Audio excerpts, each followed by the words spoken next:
City Ravi ಈ ವಿಚಾರಕ್ಕೆ ಸಂಬಂಧಪಟ್ಟಂಗೆ ಕೆಂಡ ಕಾರಿದ್ದಾರೆ. ಮುಖ್ಯಮಂತ್ರಿಗಳು ಈ ರೀತಿ ಸ್ಟೇಟ್ಮೆಂಟ್ ಕೊಡ್ತಾರೆ. ದುಡ್ಡು ಎಲ್ಲಿಂದ ಬಂದಿದೆ ನಿಮಗೆ ಅಂತ ಗೊತ್ತು, ಯಾರ್ಯಾರು ಎಲ್ಲೆಲ್ಲಿ ಮೀಟಿಂಗ್ ಮಾಡಿದ್ದಾರೆ ಅಂತ ಗೊತ್ತು, ಯಾವ ಎಂ ಪಿಯಿಂದ ಇದಕ್ಕೆ ಬೆಂಬಲ ವ್ಯಕ್ತಪಡಿಸಿದ್ದಾರೆ ಎಂ ಪಿ ಒಬ್ಬರು ಅನ್ನುವಂಥದ್ದು ಗೊತ್ತು. ಇದು ಸಿಟಿ ರವಿಯವರ ಮಾತು. ದೆಹಲಿ ಮನೆಯಲ್ಲಿ ಕೂತ್ಕೊಂಡು ಪ್ಲಾನ್ ಮಾಡಿದ್ದು ಯಾರು ಅಂತಲೂ ಕೂಡ ಗೊತ್ತು. ಬನ್ನಿ ಸಿಟಿ ರವಿ ಏನು ಹೇಳಿದ್ದಾರೆ ನೋಡೋಣ. ದುಡ್ಡು ಬಂದಿದೆ, ವಿದೇಶದಿಂದ ದುಡ್ಡು ಬಂದಿದೆ. ಕಾಂಗ್ರೆಸ್ ಪಕ್ಷದ ಒಬ್ಬ ಸಂಸತ್ ಸದಸ್ಯ ಇದನ್ನು ಡೈರೆಕ್ಟ್ ಮಾಡಿದ್ದಾನೆ, ದೆಹಲಿ ಅವನ ಮನೇಲಿ ಕೂತ್ಕೊಂಡು ಮಾಸ್ಟರ್ ಪ್ಲಾನ್ ಮಾಡಿದ್ದಾರೆ ಅಂತ ಸುದ್ದಿ. ಈ ಸುದ್ದಿ ಸತ್ಯವಾಗಿದ್ದರೆ ಆ ಸತ್ಯವನ್ನು ನಿಮ್ಮ SIT ಬಯಲಿಗೆ ಇಳಿಯುತ್ತಾ?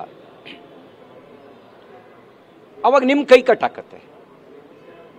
ನೀವು ರಾಜಕಾರಣ ಮಾಡ್ತೀರಿ, ಆಗ ನೀವು ರಾಜಕಾರಣ ಮಾಡಬಾರ್ದು ಅಂತ NIA ಕೊಡಿ ಅಂತ ಹೇಳ್ತಾ ಇರೋದು.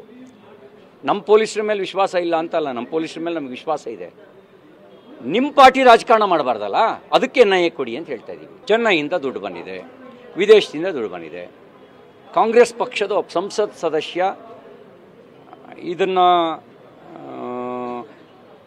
ಡೈರೆಕ್ಟ್ ಮಾಡಿದ್ದಾನೆ, ದೆಹಲಿ ಅವನ ಮನೇಲಿ ಕೂತ್ಕೊಂಡು ಮಾಸ್ಟರ್ ಪ್ಲಾನ್ ಮಾಡಿದ್ದಾರೆ ಅಂತ ಸುದ್ದಿ. ಇದಕ್ಕೆ ಸಂಬಂಧಪಟ್ಟಂಗೆ ಛಲವಾದಿ ನಾರಾಯಣಸ್ವಾಮಿ ಕೆಂಡ ಕಾರಿದ್ದಾರೆ. ಛಲವಾದಿ ನಾರಾಯಣಸ್ವಾಮಿ ನೇರವಾಗಿ ಮುಖ್ಯಮಂತ್ರಿಗಳನ್ನು ಟಾರ್ಗೆಟ್ ಮಾಡಿದ್ದಾರೆ.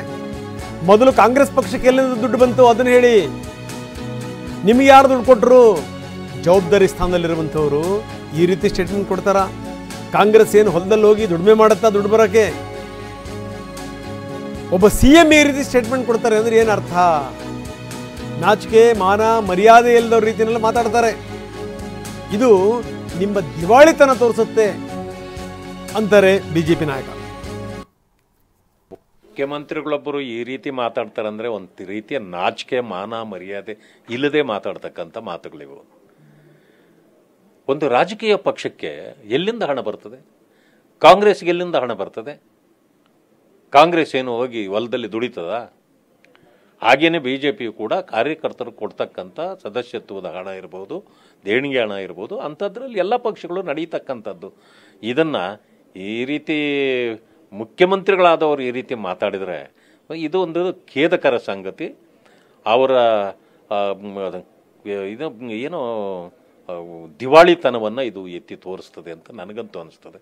ಮುಖ್ಯಮಂತ್ರಿಗಳೊಬ್ಬರು ಈ ರೀತಿ ಮಾತಾಡ್ತಾರಂದ್ರೆ ಒಂದು ರೀತಿಯ ನಾಚಿಕೆ ಮಾನ ಮರ್ಯಾದೆ ಇಲ್ಲದೆ ಮಾತಾಡ್ತಕ್ಕಂಥ ಮಾತುಗಳಿವು. ಒಂದು ರಾಜಕೀಯ ಪಕ್ಷಕ್ಕೆ